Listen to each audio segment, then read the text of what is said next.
What paralyzes many people from just starting, from following that impulse, that spark of creation, to putting the pen to the paper, to sharing the post or the video or the song or whatever it is, whatever that project is, that service is, that art that inspires you, or just even your voice, your expression, being more out there with your voice. I think what I receive is that it's just caring too much what other people think. And it doesn't matter, because everyone is living in their own frame of reality. And half of what they see in you is what they see in themselves. So if we constantly hold back shining our light for fear of being misunderstood, for fear of people judging us, well, the thing is that it is going to trigger people. Because the thing about being radically in truth is that it's bound to bring things up for people. And that is the nature of evolutionary consciousness, is that it moves against the grain. It moves in different directions than the established norm. And so really what we're dealing with here is a culture of conformity, and the force of inertia is really the shadow aspect of the collective consciousness that underlay that tendency to make everything the same. And individuality, the expression of your uniqueness, is the expression of that God spark within ourselves that awakens that unique expression of oneness, that multidimensionality of the fractal of consciousness, that brings forth that unique ray of expression into creation.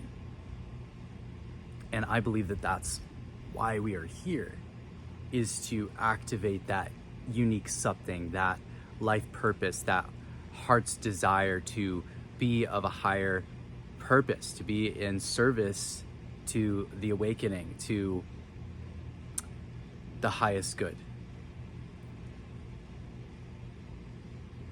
And this is why it just doesn't matter what other people think of you, is that what they see that is critical of whatever you in your truth may be called to share is also medicine for them. And it's not personal, right? It actually has nothing to do with the basis of your self-worth.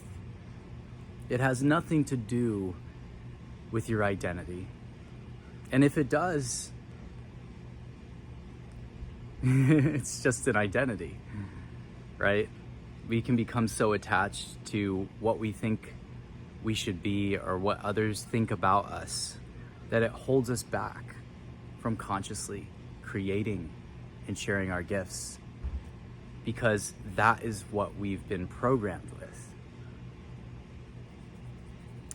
The programming doesn't want you in your truth.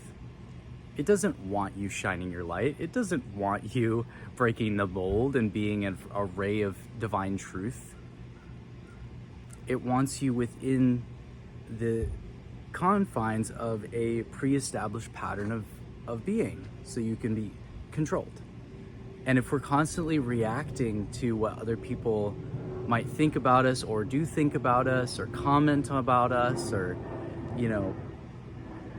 we're essentially under their control, because we're not able to fully live as our authentic self and fully live in our authentic truth, which is the greatest form of liberation, is to be completely truthful.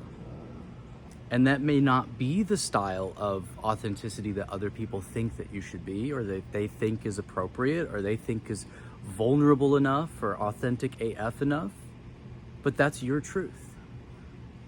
And I remember this quote from Gandhi that said, "My devotion is to truth, not to consistency,"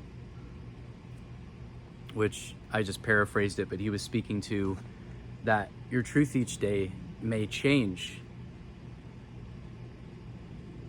but his devotion was to that truth.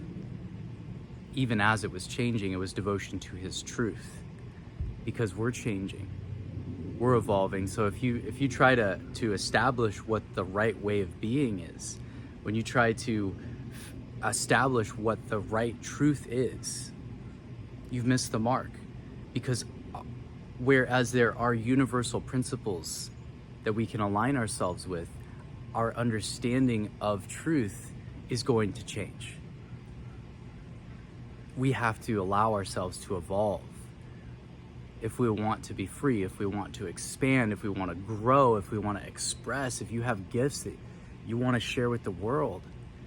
We have to get out of our own way. Because until then, when we're so concerned what everybody else thinks about us, we're our biggest enemy. Our shadow is our biggest critic.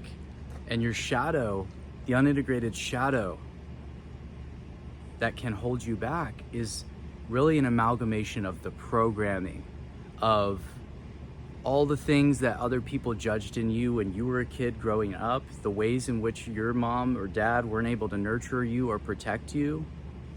That amalgamation of trauma is, until integrated, until brought into the light, until healed into wholeness, until brought into wholeness, which could very well be a definition of what healing is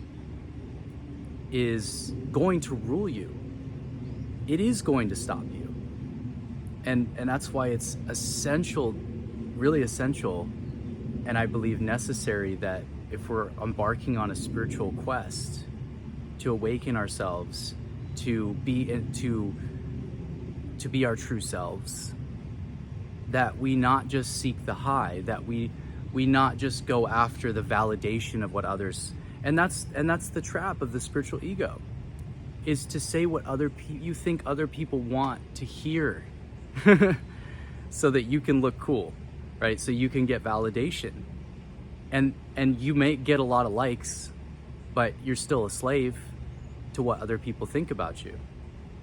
And that's the trap too, is you can go chasing all these festivals, you can go chasing all these experiences, you can go chasing all these highs, you can go chasing all these plant medicines, but if you're not willing to really sit with yourself in the inner cavern of your soul and do the inner work and the integration process of all of that, and go into the lows and feel the roots of your tree of life, you will be people experience a disintegration between their spiritual self and their animal self, which then makes it very difficult for them to really be truly heart-centered, authentic beings and sovereign in their life, because they're dependent on the external validation of other people.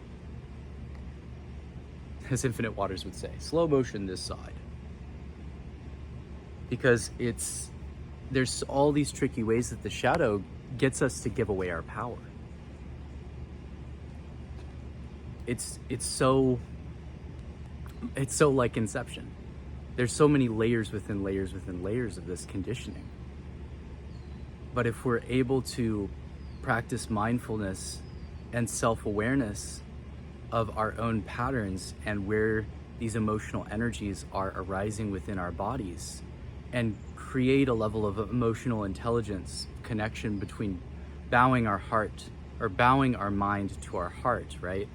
Putting our intellect in service to our deeper intuition, or a better way of putting that would be putting our intellect in service to divinity, putting our intellect in service to a greater purpose of our heart, in service to integrating and embodying our truth and our practice in our daily life.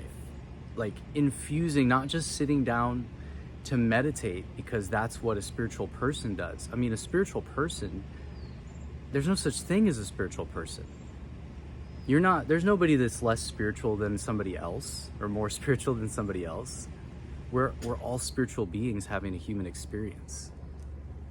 So you don't have to prove anything that you're like spiritual enough to anyone. or anything, or even to God, or even to the goddess, or what, however your relationship with divinity works, just to source. There's nothing you have to prove. There's no one keeping score. The only score is between you, and it's your alignment in the moment, in this precious moment, when you come to realize that you are free. You can say whatever you want. Now, what do you really want to say? And what's it of service to? What is it that wants to come through you? What is your purpose? What is it that what's this mission, this calling? Yeah, because it's not just sitting there and meditating for a lot of us. That's part of it, but we have this whole life. We've got people, families, communities, missions, jobs, purposes, businesses. Like, there's a lot of gardens. There's a lot of things going on. Children, animals, plants. There's a lot of things going on. But how can that all be our spiritual practice too? How can we practice on what we preach and what we practice on the mat in our life, right? How can we infuse that walking meditation of that mindfulness, that love, that care into our lives? Because then you're living it. You are the medicine. You're living it. You don't need anybody else to see you as whatever. You don't even care. Because suddenly you find yourself surrounded by these real relationships of people that really do see you, because you see yourself. What's that quote that they say? You can only be as met as you can only be as deeply met as you have met yourself. And I thought that was interesting, that a lot of people put that quote the other way. They say people can only meet you as deeply as they've met themselves. And I'm like, no. People can only meet you as deeply as you've met yourself. Because all these things, they're so tricky. They get you to put your responsibility out there and away from the causal plane, away from the causality of your direct connection to source that is within yourself. And so I bow to no teaching that tells me to give my power away to something outside of myself. I feel that the real spiritual teachers are the ones pointing you to inside of that direct connection to source within yourself. And if they're leading you anywhere else, they're leading you into a labyrinth, and it's to me, it's like, do you really want to do that game anymore? Because you get past the point of like putting up with the middleman and you just go straight to the source. And maybe that's a part of our evolutionary process. Maybe that's something we needed to go through as humanity. But then we're coming to this point now, this culmination point in history where alchemical literacy is available. Like 100 years ago, it was not as common for people to know how to read and write. And now everybody knows, and everybody's walking around with super advanced quantum computing capacities nearly.